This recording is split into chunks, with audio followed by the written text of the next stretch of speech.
नाज़रीन ताकि ॿुधाईंदा हलूं त न्यू छोर जे हाई स्कूल में स्कूल वक़्त दौरान एक नौजवान लठ ऐं पत्थर खणी दाख़िल थी वियो। स्कूली शागिर्दनि ऐं उस्तादनि ते पत्थरनि सां हमलो। जी नाज़रीन, रिपोर्ट सैयद अब्दुल रहमान शाह के मुताबिक न्यू छोर जे हाई स्कूल में स्कूल वक़्त दौरान एक नौजवान लठ ऐं पत्थर खणी दाख़िल थी वियो। स्कूली शागिर्दनि ऐं उस्तादनि ते पत्थरनि सां हमलो कयईं। रोकण ते उस्तादनि सां बदतमीज़ी कयईं, जहिड़े सबबु स्कूल में शागिर्दनि में ख़ौफ़ पैदा थी वियो। ॿिए तरफ़ अहिड़े अमल ख़िलाफ़ शहरी गॾु थी विया, जंहिं बाद स्कूल खां बस स्टैंड ताईं रैली कढी वई। स्कूल जे शागिर्दनि ऐं उस्तादनि शहरियुनि कुछ देर ताईं धरणो हणी रोड ब्लॉक करे छॾियो। इन मौक़े ते उस्ताद मोहम्मद अमीन सूमरो, मोहम्मद यूसुफ सूमरो, थानाराम सोटहड़, ईदल कुंभार, अर्जन बजीर, कैलाश बजीर ऐं ॿियनि चयो त हिकु बदमाश क़िस्म जो नौजवान जुमन सूमरो बिना जवाज़ स्कूल में दाख़िल थी स्कूल में पढ़ंदड़ ॿारनि ऐं उस्तादनि ते पथराव करे भञ-डाह कई आहे ऐं हेडमास्टर बैरम दास सोटहड़ सां बदतमीज़ी कई आहे। इन ख़िलाफ़ एक्शन खंयो वञे, वरना एहतजाज जो दायरो वधायो वेंदो। जी नाज़रीन, जैसे हींअर मौजूद आहियूं गवर्नमेंट हाई स्कूल न्यू छोर में, जिते तालीमी जेका सरगर्मियूं हलियूं पियूं उनखे अचानक बंदि कयो वियो। उनजा जेके आहिनि कारण मालूम कंदासीं हिते जेके वेठल उस्ताद आहिनि उन्हनि सां। ऐं अॼु हींअर ई एहतजाजी मुज़ाहिरो थियो, उहो जेको ॿारड़ा आहिनि उहे हींअर बि ॿार मुज़ाहिरे जे अंदरि मौजूदु आहिनि। असां कारण पुछूं था त अचानक जेका आहे स्कूल बंदि कई आहे, उनजा छा कारण थी सघनि था। सत्यानाश करे छॾियो आहे। उस्तादनि खे गार गद कढे थो ऐं सुबुह जो घरां खां आयसि पे त मूंखे ॿ बजे लही असांजा कार्ड जेके सभु फाड़े छॾियईं ऐं उस्ताद मोहम्मद अयूब बंबरो ऐं ॿिया हिननि खे अॻे ॾींहुं हफ़्तो खनि अॻु में गारियूं ॾेई वियो। ॿारनि खे साईं गारियूं ॾिनई, नियाणियूं असांजूं पढ़नि थियूं, उनजूं तालीम जेको तमामु घणी मुतासिर थिए थी। ऐं असीं इंतिज़ामिया खां इहो पुरजो मज़बूत कयूं था त भई तव्हां हिन खे क़ाबू कयो ऐं हिन जा माइट जेके चवनि था असांजी मञे कोन थो। ऐं सरेआम जेको सो पथराव ऐं उस्तादनि सां बदतमीज़ी जे ख़िलाफ़ु कयो आहे। ऐं हीअ जेका पथराव ऐं बदतमीज़ी थींदी आहे उहो असांजे शहर में छोकिरो जुमन नाले सूमरो उहो करे थो ऐं उन नाले इहो आम माइट चवनि था त चरियो आहे। चरियनि करे माखियूं कितनी रुकियूं आहिनि, चरिया माखियूं कोन लाहींदा आहिनि। चरियो ॿिए कंहिं पथराव कोन थो करे, सिर्फ़ु स्कूल अदार में करे थो। इहो कंहिंजो बचियल आहे और हाई स्कूल जा भञी छॾिया आहिनि ऐं डेली पथराव करे थो। जे छोकिरियूं अचनि थियूं न स्कूल त हुननि खे साम्हूं माना हिकिड़ो माण्हू जी चरियो करो, माना हरू भरू चरियो थियो आहे। सॼी सत्यानाश थी वई स्कूल जी।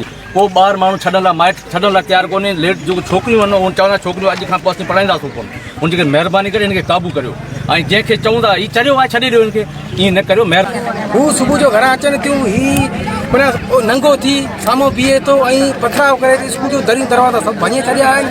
साईं बीरम जेको एच एम आहे हाई स्कूल जो, उनजो साईं सुबुह जो गिरेबान में झले, उनजा कपिड़ा ख़राबु करे, उनजा कार्ड फाड़े, माना स्कूल जी चोरी अलॻि करे थो ऐं ॿारनि खे भॼाए थो, दौड़ाए थो, पथराव करे थो। रिकॉर्डिंग वीडियो रिकॉर्ड, हाँ रिकॉर्डिंग, फोटो न करो, recording. Justice for justice for भाई साहब, जस्टिस फॉर भाई साहब, जस्टिस फॉर भाई साहब, जस्टिस फॉर भाई साहब, जस्टिस फॉर भाई साहब। हमें इंसाफ चाहिए। हमें इंसाफ चाहिए। जस्टिस फॉर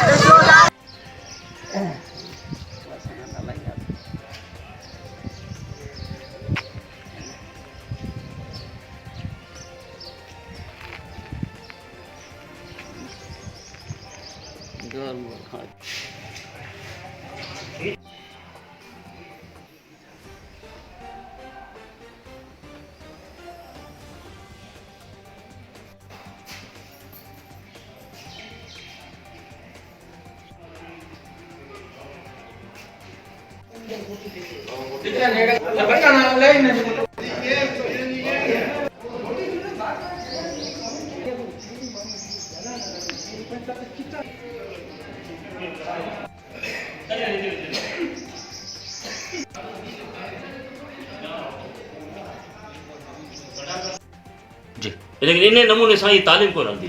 तालीम कोन हलंदी। उस्ताद चवनि था असांखे जेको प्रोटेक्शन न मिलियो त असीं तालीम इन हिसाब कोन। असीं लिखायूं पिया बोर्ड ते त ॿार ॼण पिया जिमियो आयो, उहो दरी बि न हणनि पिया। हीअ किथे शइ? अच्छा, केतिरा ॾींहं हाणे तव्हांजो मसइलो जेसि ताईं हल न थींदो उस ताईं असीं आला इख्तियार खे डायरेक्टर साहब खे DO साहब खे इतला ॾियूं था त हिन हालत में असीं तालीम अॻिते कोन था ॾेई सघूं।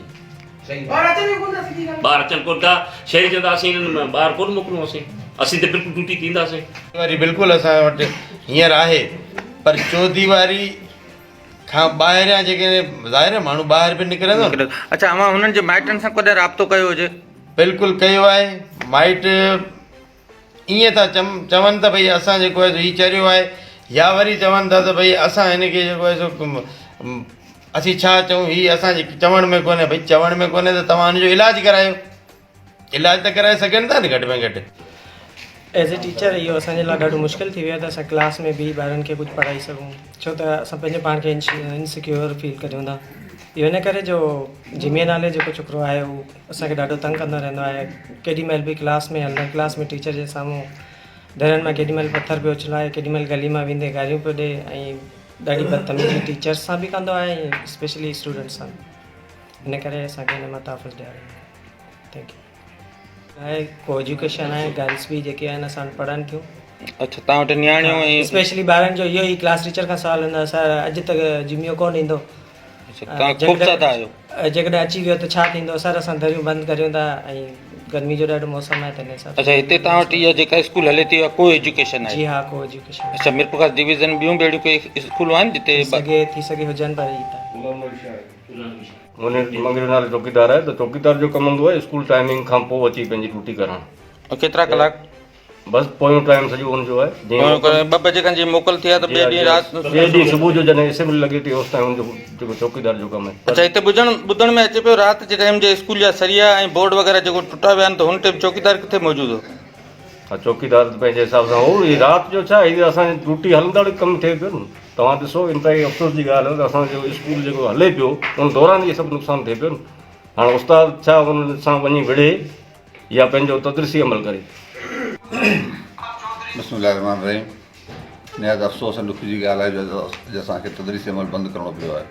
जंहिंजी वजह आहे इहो जुमियो सूमरे नाले छोकिरो जेको ज़हनी मरीज़ त कोन्हे, पर उनखे ज़हनी मरीज़ जो शोशो ठाहे माइटनि जेको हथु कढे छॾिया आहिनि, का धणियप कोन था कनि, को उनजी वारसी कोन था कनि, न उनजो इलाजु कराइनि था, न उनखे घर में क़ाबू कनि था।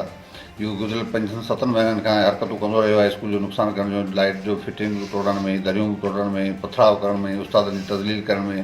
असां बार बार तव्हांजो आहे अथॉरिटीज़ खे, हायर अथॉरिटीज़ मूं पाण दरख़्वास्त ॾिनी हुई SP साहिब खां, असांजे DO साहिब खे थाणे बि ॾिनी हुई ऐं घणी वटि पकड़ा उहा मुश्किल सां हिकु या 2 ॾींहं रोकियो वरी छॾे ॾिनो।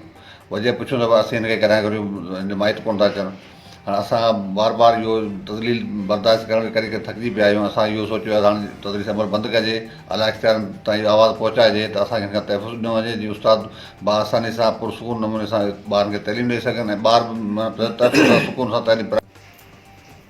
साईं, अॼु जेका स्कूल तव्हांजी बंदि कई वई आहे, जेका उहो ही तारीख़ में ॿियो या टियों भेरो आहे जेका न्यू चोर जी स्कूल जेका उहो बंदि थी आहे, हिन छा कारण थी सघंदव? हा, इहा साईं इंतिहाई अफ़सोस जी ॻाल्हि आहे।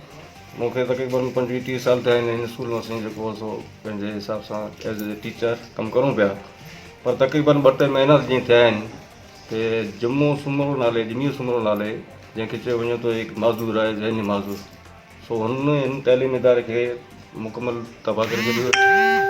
ऐं साइंस लैब जो इंचार्ज आहियां। तव्हां हींअर जेको साइंस लैब जी वञी हालत ॾिसी सघो था, हुन जूं दरियूं जेके साइड वारियूं ॿारियूं हुन तोड़े छॾियूं आहिनि, हुनमें तमामु क़ीमती सामान पियो आहे।